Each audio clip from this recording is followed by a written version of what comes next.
Doctor గారు ఈ రోజుల్లో ఎక్కువగా వింటుంది పిఆర్పి ఇంజెక్షన్స్. అసలు ఈ పిఆర్పి ఇంజెక్షన్స్ ఏంటి? దీనివల్ల వచ్చే నష్టం ఏంటి? పిఆర్పి ఇంజెక్షన్ అంటే ప్లేట్లెట్ రిచ్ ప్లాస్మా. అంటే మన రక్తంలో ఎక్కువ శాతం రీజనరేటివ్ కెపాసిటీ ఉండే కణాలు, వాటిని మనం ప్లేట్లెట్స్ అంటాం. ఎప్పుడైతే మనకు దెబ్బ తగులుతుందో ఆ దెబ్బ తగిలిన దగ్గర బ్లీడింగ్ కంట్రోల్ చేయడానికి రక్తనాళం బ్లాక్ అయిపోయి అక్కడ ఈ ప్లేట్లెట్స్ ఫామ్ అయిపోయి బ్లీడింగ్ కాకుండా కాపాడుతుంది. ఇది ఒక ముఖ్య చర్య, క్లాటింగ్ ఫ్యాక్టర్ అంటాం. ఈ క్లాటింగ్ ఫ్యాక్టర్ అన్నది మన బాడీలో లేకపోతే మనకు యూజువల్గా చాలామంది చిన్న దెబ్బలకు కూడా చనిపోయే ఆస్కారం ఉంటుంది. సో మనకు ఈ ప్లేట్లెట్స్ రీజనరేటివ్, ఎక్కడైతే టిష్యూ డ్యామేజ్ అవుతుందో ఆ టిష్యూ దగ్గర బ్లడ్ క్లాట్ ఏర్పడి ఆ క్లాట్ నుంచి మనకు క్లాటింగ్ ఫ్యాక్టర్స్, ఈ యొక్క ప్లేట్లెట్స్ కూడా మనకు హెల్ప్ చేస్తాయి వూండ్ హీలింగ్కి. అందుకని మనకు ఎంత దెబ్బ తగిలినా కూడా 6 నుంచి 8 రోజుల్లో హీల్ అయిపోతుంది. అంతేకాకుండా ఏ బోన్ ఇంజురీ కానీ మనకు 3 నుంచి 6 వారాల్లో హీల్ అయిపోతుంది. దానికి ముఖ్య కారణము మన బాడీలో ఉండే కోఫాక్టర్స్ ఏవైతే ఉంటాయో వాటి వల్ల ప్రొటెక్షన్. అలాగే ఈ పిఆర్పి ఇంజెక్షన్ కూడా మనకు ముఖ్యంగా రీజనరేషన్ చేస్తుంది, నో డౌట్. బట్ దీన్ని ఈ మధ్య కాలంలో చాలా మంది మిస్యూజ్ చేస్తున్నారు. ఒక orthopaedic surgeon is an authority to comment or do any procedure for the knee. అంటే మాకు నీ యొక్క అనాటమీ, ఫిజియాలజీ, పెథలాజికల్ చేంజెస్ కూడా అవగాహన ఉంటుంది. కానీ ఒక అనెస్థీషియా డాక్టర్, ఒక ఎంబీబీఎస్ డాక్టరు యూజువల్గా మెడికల్ ట్రీట్మెంట్ ఇస్తే పర్వాలేదు, కానీ ఇంటర్వెన్షనల్ ట్రీట్మెంట్ ఇవ్వడం ఇది ఒక అపోకి, ఒక మాల్ ప్రాక్టీస్కు దారితీస్తుంది. ఇక్కడ మేము చెప్పేది ఏంటంటే పిఆర్పి ఇవ్వకూడదని అంటలే, పిఆర్పి ఇవ్వండి. పిఆర్పి ఇవ్వాలంటే మీరు స్పెసిఫిక్ డయాగ్నోసిస్కి రావాలి. మనం ఆర్థోపెడిక్ సబ్జెక్ట్లో ఒక స్పెసిఫిక్ డయాగ్నోసిస్కి స్పెసిఫిక్ ట్రీట్మెంట్ ఉంటుంది. అంటే స్టేజ్ 1కి మనం యూజువల్గా అంటే మోకాల్లో ఈ పొరలు దెబ్బతింటాయి. ఎప్పుడైతే ఈ మోకాలు ఉందో మోకాల్లో మెత్తటి పొరలు దెబ్బతిని గట్టి బోన్ ఎక్స్పోజ్ అయ్యి బోను వాపు, నొప్పి, ఎర్రబడ్డం, డీఫార్మిటీ రావడం మనం చూస్తాం. ఇది స్టేజ్ 1, 2, 3, 4లో మనం పర్టికులర్గా చూస్తాం. సో దానికి ఏం చేస్తాము, మన పేషెంట్ యొక్క రక్తం నుంచి ఒక 4 cc 4 ml రక్తం తీసుకొని దాన్ని మనం సెంట్రిఫ్యూజ్ చేస్తాం అన్నమాట. ల్యాబ్లో సెంట్రిఫ్యూజ్ చేసి దానిలో మనకు కణాలను సపరేట్ చేస్తాం. సో కణాలను సపరేట్ చేసినప్పుడు పైన మనకు ఎల్లోయిష్ ఫ్లూయిడ్ ఏదైతే తేరుతుందో దాన్ని మనం ప్లేట్లెట్ రిచ్ ప్లాస్మా అంటాం. సో ఇలా మనకు లైట్ ఎల్లోయిష్ కలర్లో ప్లాస్మా అని ఉంటుంది. దాన్ని మనం ఏం చేస్తామంటే ఇమీడియట్లీ ఏసెప్టిక్ ఆపరేషన్ థియేటర్లో ఈ మధ్య కాలంలో చాలామంది అల్ట్రాసౌండ్ గైడెడ్ చేస్తున్నారు, కొంతమంది సిఎం గైడెడ్ చేస్తున్నారు. బట్ యాజ్ అ ఆర్థోపెడిక్ సర్జన్గా I suggest, if at all మీరు స్టేజ్ 2కు కానీ 3కు కానీ ఈ ప్రక్రియ చేయాలనుకుంటే ఆర్థ్రోస్కోపీ అని ఒక స్కోపు జాయింట్ లోపలికి పంపించి స్పెసిఫిక్గా ఎక్కడైతే డీజనరేషన్ ఉందో అక్కడ వీలైనంత వరకు బోన్ని కొంత డ్రిల్ చేసి బ్లీడింగ్ అయ్యే కండిషన్లో మనం దీన్ని ఇంజెక్ట్ చేస్తే తప్పకుండా దీని యొక్క రిజల్ట్స్ బాగుంటాయి. కానీ వీళ్ళు కొంతమంది మాల్ ప్రాక్టీస్ చేసే దొంగ డాక్టర్లు ఏం చేస్తున్నారు, ఆపరేషన్ అవసరం లేకుండా ఇంజెక్షన్ ద్వారా మేము మోకాలు నొప్పిని సరిచేస్తామని అంటున్నారు. అబ్సల్యూట్లీ నాకు అర్థం కానిది ఏంటంటే, ఇంజన్ ఉంటుంది, ఇంజన్లో బేరింగ్ చర్రాలు ఇరిగిపోయిన తర్వాత నువ్వు ఆయిల్ పోస్తే నడుస్తుందా? నడవదు కదా. సో మనం బేరింగ్ మార్చాల్సిందే. ఇంజన్ బేరింగ్ 10 సంవత్సరాలు పనిచేస్తే మన బేరింగ్ 50-60 సంవత్సరాలు పనిచేస్తుంది.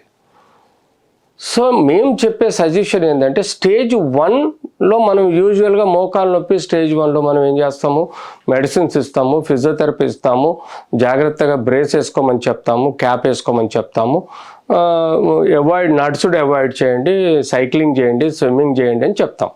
తద్వారా కొంత స్టేజ్ 1ను మనం కంట్రోల్ చేయగలుగుతాం. స్టేజ్ 2లో ఆ పరిస్థితి ఉండదు, అయినా కూడా పెయిన్ వస్తుంది. ప్రిఫరబుల్లీ మేము కూడా ఇంజెక్షన్ ఇస్తాం స్టేజ్ 2లో. మేము ఇదివరకు స్టెరాయిడ్ ఇచ్చేవాళ్ళం, ఇప్పుడు స్టెరాయిడ్ మానేసాం. ఇప్పుడు మేము ఇచ్చేది ఏంటి హైలోరినిజ్ ఇంజెక్షన్. హైలోరినిజ్ అంటే అది ఒక రీజనరేటివ్ కెమికల్ కాంపౌండ్ మెడిసిన్. తద్వారా మనకు లోపల పొరలు ఉద్భవిస్తాయి, పొరలు మెత్తగా పొరలు అవి ఫామ్ చేస్తాయని మనం ఒక కాన్సెప్ట్ అనుకున్నాం.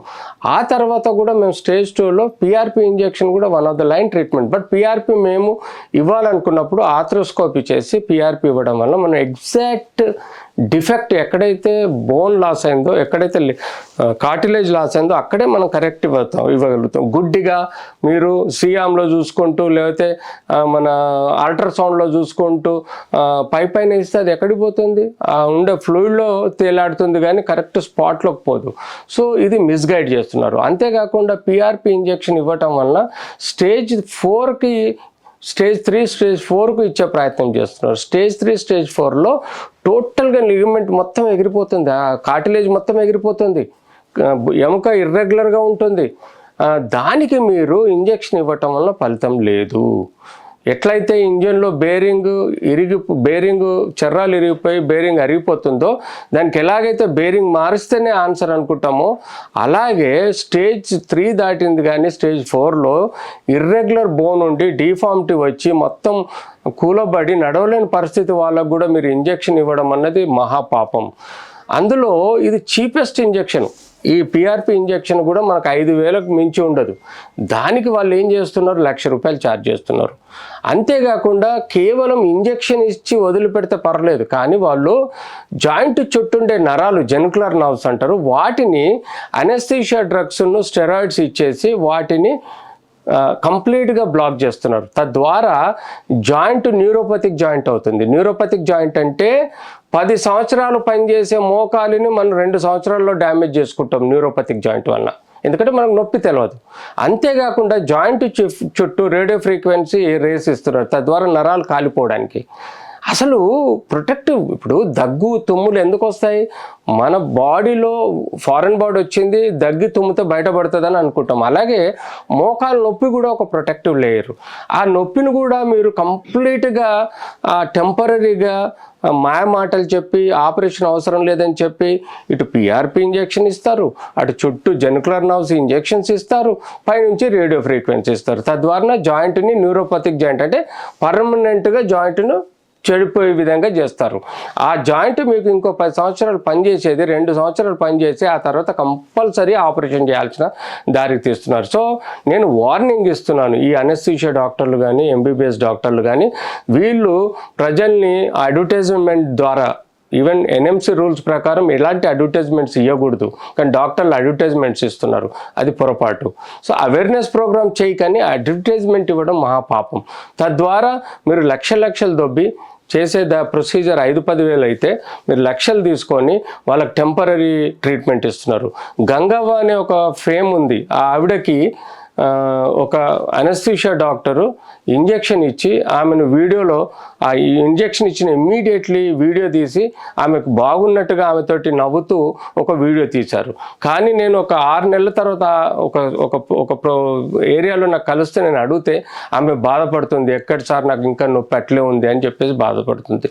సో ఇలాంటి మాల్ ప్రాక్టీస్ డాక్టర్లను చేయొద్దు అంటున్నాను. ఎందుకంటే ఇలాంటి మాల్ ప్రాక్టీస్ మీరు చేయటం వల్ల ప్రజలు టెంపరీగా మభ్య పెడుతున్నారు, కానీ పర్మనెంట్గా మీకు పుట్టగతులు ఉండవు. ఇలాంటి తప్పులు చేయకండి. ఈ పిఆర్పి ఇచ్చే టైంలోనే ఇవ్వాలి, ఇచ్చే చోటనే ఇవ్వాలి, క్వాలిఫైడ్ ఆర్థోపెడిక్ సర్జన్ ఇవ్వాలి, అందులో ఆర్థ్రోస్కోపీ ద్వారా ఇవ్వాలి, కానీ పైనుంచి అల్ట్రాసౌండ్లో చూసో లేకపోతే సియామ్లో చూసో ఇవ్వాల్సిన ట్రీట్మెంట్ కాదు.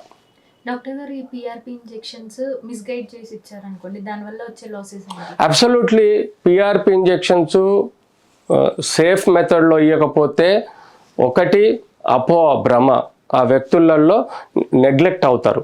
Temporary anaesthesia injection, radio frequency injection వల్ల ఇంకా నాకేం కాదని చెప్పేసి ఆ వ్యక్తి ఇష్టం వచ్చిన మోకాలు వాడితే తొందరగా 10 సంవత్సరాల మోకాలు 2 సంవత్సరాల్లో అరిగిపోతుంది. రెండోది జాయింట్లో ఇన్ఫెక్షన్స్ రావచ్చు, బ్యాక్టీరియల్ ఇన్ఫెక్షన్ రావచ్చు. మూడోది ఈ జాయింట్స్లో కొంత స్టెబిలిటీ లేకపోతే మిస్యూజ్ ఆఫ్ జాయింట్ వల్ల కూడా సబ్లక్సేషన్, డిస్లొకేషన్ రావచ్చు. ఈ ఇంజెక్షన్స్ వలన కూడా మనకు పర్టికులర్గా మనం ఎక్స్పెక్ట్ చేసిన రిజల్ట్స్ రాదు. సో ఇలాంటి ఎన్నో సమస్యలు మనం ఏర్పడే ఆస్కారం ఉంటుంది. ఈ ఇంజెక్షన్స్ వలన మనకు యూజువల్గా అప్పటి మందం కొంత ప్రొటెక్షన్ ఉంటుందో కానీ తొందరగా ఎముక ఇంకెక్కువగా అరిగే ప్రాబ్లం ఉంటుంది. ఫర్ ఎగ్జాంపుల్ 40 సంవత్సరాల క్రితం మేము స్టెరాయిడ్ ఇంజెక్షన్ ఇచ్చినాం, కానీ స్టెరాయిడ్ ఇంజెక్షన్ ఇవ్వటం వల్ల మోకాలు నరాల్లో నొప్పి తెలియక మోకాలు మిస్యూజ్ అవ్వటం వల్ల మోకాలు ఎక్కువగా డ్యామేజ్ అవ్వటం వల్ల కూడా నష్టపడతారు. కాబట్టి మేము ఆ స్టెరాయిడ్ ఇంజెక్షన్ ఇవ్వడం మానేసాం, 40 సంవత్సరాల కింద మానేసాం. కానీ అదే ప్రాక్టీస్ ఇప్పుడు నాన్ ఆర్థోపెడిక్ దొంగలు ఎవరైతే ఉన్నారో అనెస్థీషియా డాక్టర్లు, ఎంబీబీఎస్ డాక్టర్లు ఒక పెయిన్ క్లినిక్ పేరున ది పిఆర్పితో పాటు స్టెరాయిడ్ అనెస్థీషియా ఇంజెక్షన్స్ ఇచ్చి రేడియో ఫ్రీక్వెన్సీ ఇచ్చి మోసపూరిత ట్రీట్మెంట్ చేస్తున్నారు. దీన్ని కంట్రోల్ చేయాల్సిన బాధ్యత మా అందరి మీద ఉంటుంది. అలాగే ఎన్ఎంసి కూడా as per the guide lines ఇలాంటి మాల్ ప్రాక్టీస్ చేసే వాళ్ళని కంట్రోల్ చేయాల్సిన అవసరం ఉంటుంది.